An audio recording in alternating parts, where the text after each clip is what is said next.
Let's fucking go.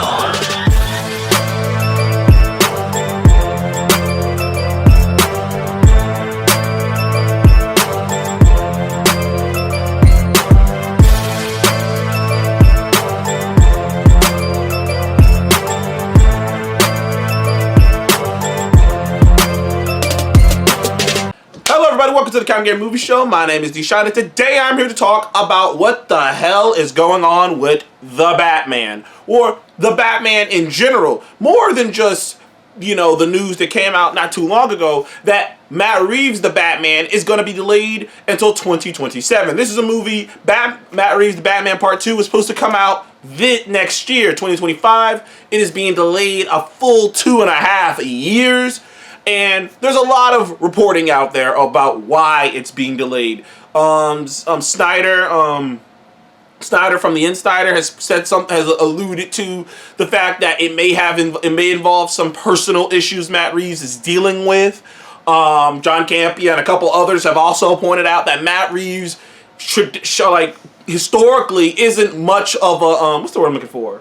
He's very slow with his process of completing films and completing scripts and anything. In fact, it's being reported right now that the Batman Part 2 script isn't even completed yet. Isn't fully completed yet. They just have rough drafts, which begs the question, what the hell was he been doing for the last, it's almost been like 3 years since the Batman came out. The Batman came out in 2022, I believe. It's going to be 3 years ago that the Batman came out. And you figure, this is like, it's not like Matt Reeves is working on. Sure, he did The Penguin, but we all know The Penguin was just kind of a side project. Something was just him making something out of some side shit he was doing. That's why, you know, as great as The Penguin is as an individual in its kind of like isolation, it's a great piece of comic book sort of realistic Elseworld kind of a tale. Like, and in reality, which was my big problem with The Penguin, it never truly justified its existence because it didn't actually add anything to the bigger Batman story.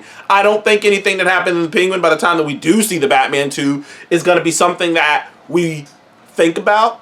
And that's on top of the fact that it'll be, by the time the Batman 2 comes out, it'll have been almost 2.5 years since The Penguin. So, I don't even know if we remember what the fuck happened in The Penguin by the time Batman 2 comes out.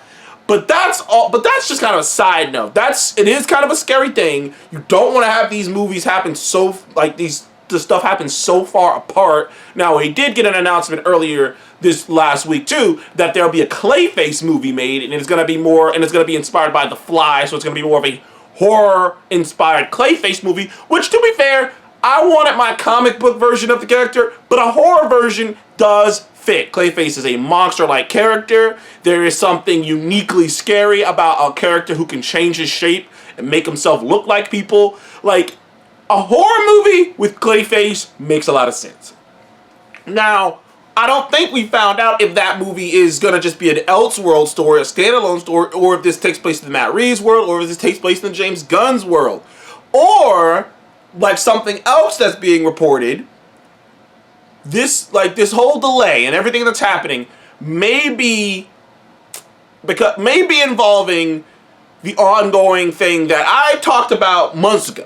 I made a video about it and I reposted it up on my page about how there was pressure. James Gunn was getting pressured by Zaslav, David Zaslav, to pretty much make Matt Reeves' Batman the Batman, their Batman, because basically David Zaslav is impatient. He doesn't think they can last this long without having a Batman on screen. He doesn't want to wait for James Gunn to do because James Gunn's whole original plan involved Superman, Supergirl, the Green Lantern Corps, Creature Commandos, and another one of those was Batman the Brave and the Bold. And he kind of came out and said that Batman the Brave and the Bold would be about, not an older Batman, but it'll be a Batman where he's dealing with Damian Wayne. And if some people know from the comics, Damian Wayne is Batman's son. And it was going to be about Batman trying to handle raising a son while still being Batman and having all that shit he's dealing with. So he's going to be raising a son, trying to keep his son on the straight and narrow. And Damian Wayne has kind of been like this new thing in the last, 10, 15 years.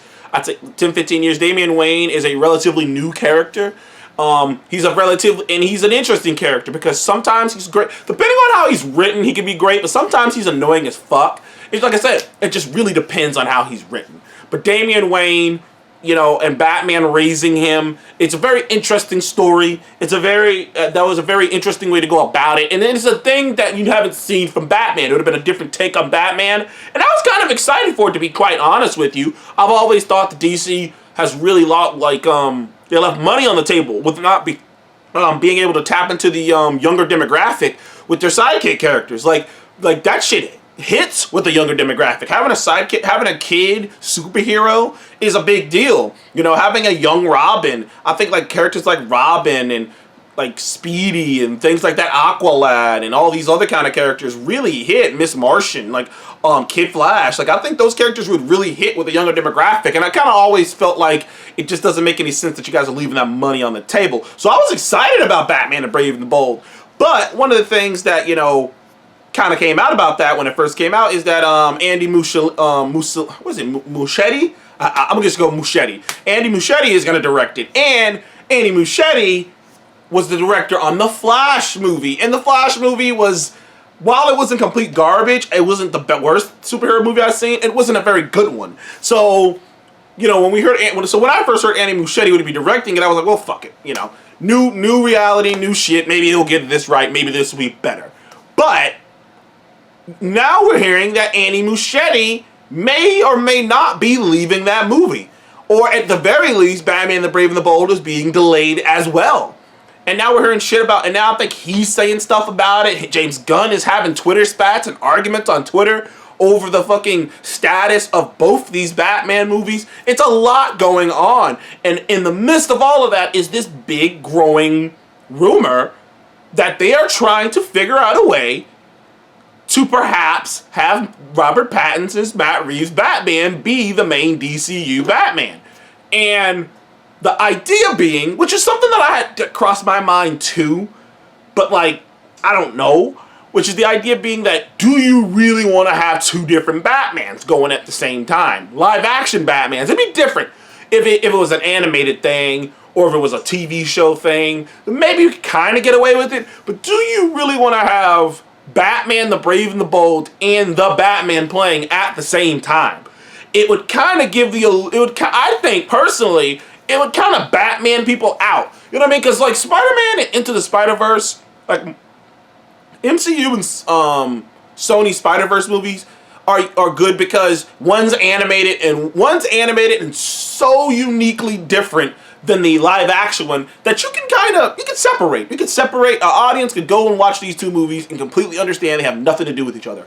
But having two live action Batmans running at the same time with different tones and different Batmans, and then you're just, in my personal opinion, having two Batmans going out at the same time is just asking for conflict, dude. Then you're gonna have people you think the shit the Snyder fans are doing with the new Superman is fucking ridiculous. With them just comparisons and the beef and the fuck this. Imagine if you had Matt Reeves' Batman out and you had Batman the Brave and the Bold out, and they're gonna have two sets of fans and they're not gonna sing Kumbaya. They're gonna want to be better than the other movie. Then you're gonna have division within your own fan base. It's the reason why Marvel doesn't do that.